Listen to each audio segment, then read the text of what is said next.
Welcome, classmates of PSC.101. My name is Gavin Ostrander, and I would like to present my constellation Canis Major. I'd like to begin by informing you that Canis Major also means the greater dog in Latin. So we're going to be searching for a constellation that looks like a dog. The best time to look for Canis Major is in mid-January at around 11:30 p.m. The first step in finding this constellation is to go outside and aim your attention to the south-southwest and find these three stars right here that make up Orion's belt. Once you've located Orion's belt, the next step is to follow these three stars down and to the left until you find this star here called Sirius.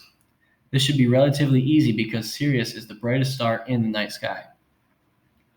Once we have located Sirius, we can find the head of the dog, followed by the body, the front legs, the hind legs, and finally the tail. Now I'd like to transition into pointing out the brightest stars that make up Canis Major. First up is Sirius, which we all know by now is the brightest star in the night sky. Sirius is also a binary star and consists of a main sequence star termed Sirius A and a main white dwarf star named Sirius B. Sirius is 8.6 light years away from Earth. It has a spectral type of A1V and has a radial velocity of negative 5.5 kilometers per second. Moving down the back of Canis Major, we arrive at a star named Wesen. Wesen is a yellow-white supergiant. This star is 1,607 light years away from Earth.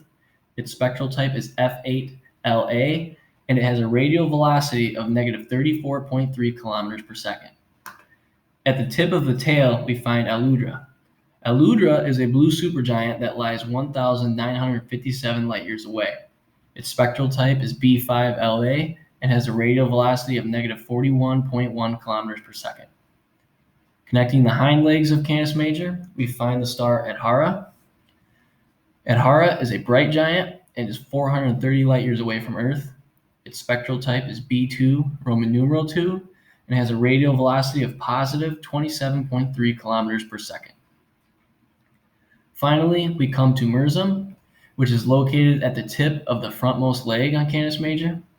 Mersum is a blue-white supergiant and is 492.5 light years away from Earth.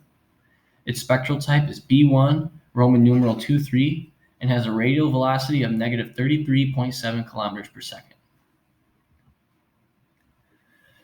Moving on to the next slide, I have four major deep sky objects within this constellation. The first of which is called NGC 2359, also known as Thor's Helmet. Thor's Helmet is considered an emission nebula, meaning that it shines with its own light. This nebula is nearly 12,000 light years away from Earth and spans 30 light years in size. Next up is M41, also referred to as the Little Beehive Cluster. M41 is an open star cluster containing approximately 70 stars and is estimated to be 190 million years of age.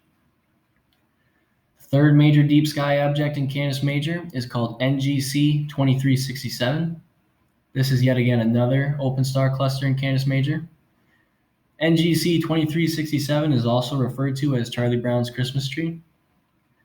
Finally, we have NGC 2360. This is another open star cluster which goes by the name Caroline's Cluster. This open star cluster contains more than 50 stars and is estimated to be 2.2 billion years of age.